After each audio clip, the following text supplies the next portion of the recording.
Hey guys, it's Fiona here. I hope that you're well. I wanted to do a tutorial on some basic fan moves. Today I'm going to be covering flutters, waves, and some two-handed fan moves. I just wanted to mention that this video is made from a flow arts perspective. I'm a flow artist with a dance background. I have not done belly dance, but I will leave in the description a link to some belly dance tutorials. A flutter is a back and forward motion of the wrist, similar to turning a key or starting the engine of your car. It is a back and forwards flick. You can increase the speed. It is not an entire movement of the arm, but just in the wrist, hand and fingers. You can flutter to the front. You can flutter straight up, down. You can flutter on an angle to your feet and an angle to your head. You can also flutter across your legs.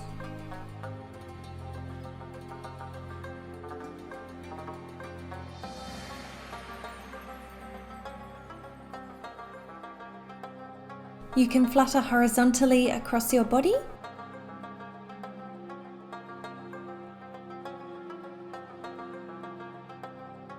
You can cross your wrists and flutter outwards. Just make sure that you have one fan higher than the other one so they don't hit. You can also open your fan in the center and flutter outwards.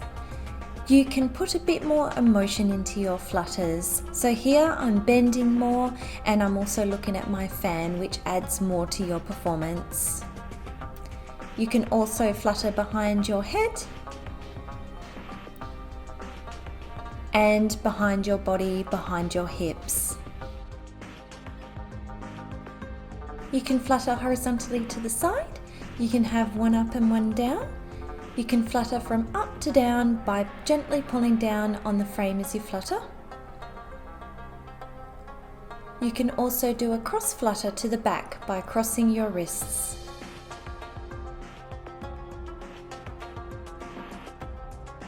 You can flutter over the top of your head.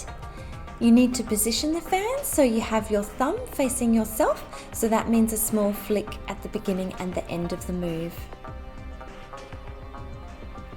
You can also flutter horizontally up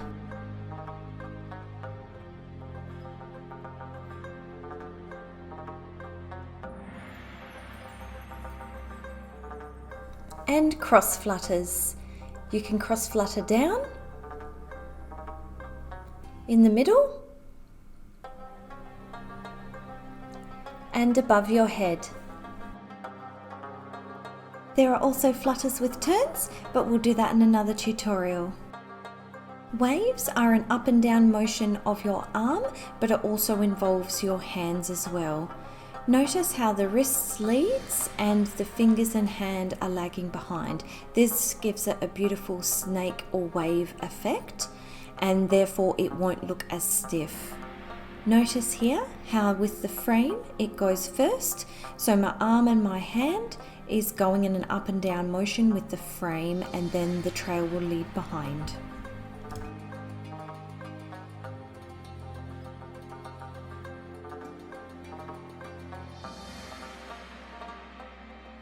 You can flutter same time to the front, same time opposite direction, and to the side. This one I'm keeping my frame horizontal. This is a variation of a side wave. When my fan reaches a vertical level or straight up and down, I will swap the direction. Therefore, when the frame becomes vertical, I then turn it around. You can try this move with each hand, so do it in your left and then your right first to get the movement, and then put the two together. The frame will always go first in this move, and a good tip is to use a mirror so you can check that you're getting your frame straight up and down on both sides. This move is called to the moon and back because your fan is going up to the sky and down to the ground. Your frame will again go first, and good to try on both your left and your right hand first, and then put the two together.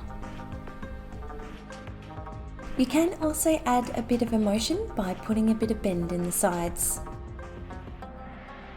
This is a move by Jessy Spin in which we change the direction of our fans at the top and the bottom. I will leave a link to her 5 fan tutorials in the description. So when we move our fan, our frame will go first and then we swap the direction at the top and bottom. This is a back view. And sometimes the wind is not your friend. When I'm dancing with my fans, I'm always thinking about how I can keep my fans nice and neat and aligned. In this move, I'm thinking about how I can keep my frames on a 180-degree angle, or how am I keeping them straight.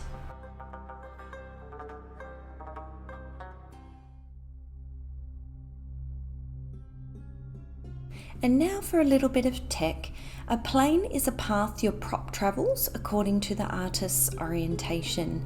So in this case, we're in wall plane, we're facing to the front. So if you were to think about a wall standing in front of you, are your fans nice and straight in relation to that wall? Try and keep the lines straight and try not to tilt them.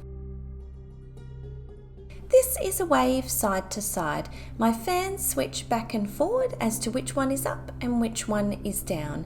On my right side, my thumb will be up, and on my left side, my thumb will be up. So they go back and forward as to which one is up and which one is down. It is much easier to put a bit of a bend in this move and to have your leg out on the side. It gives you a bit more balance. And finally, our last move, the butterfly or figure 8. To do this move, lead with your frame up and over your head and outwards.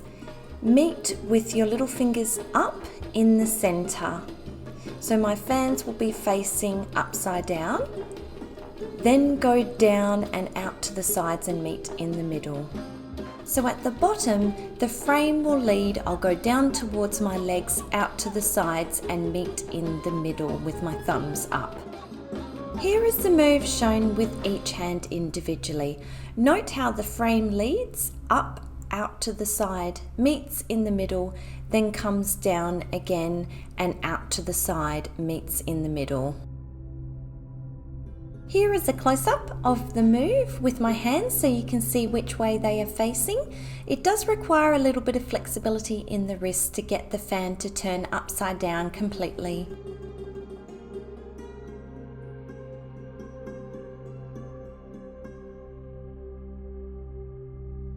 Here is the back view of each hand individually. Again, it can be quite helpful to try this move with one hand and then the other.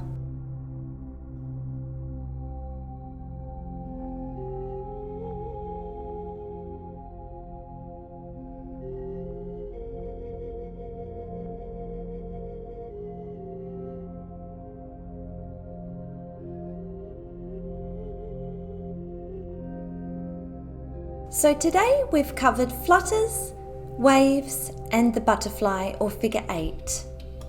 So that was some basic silk veil fan moves. I hope that was useful. I've left some information in the description below, and all my best to you. Hopefully see you soon.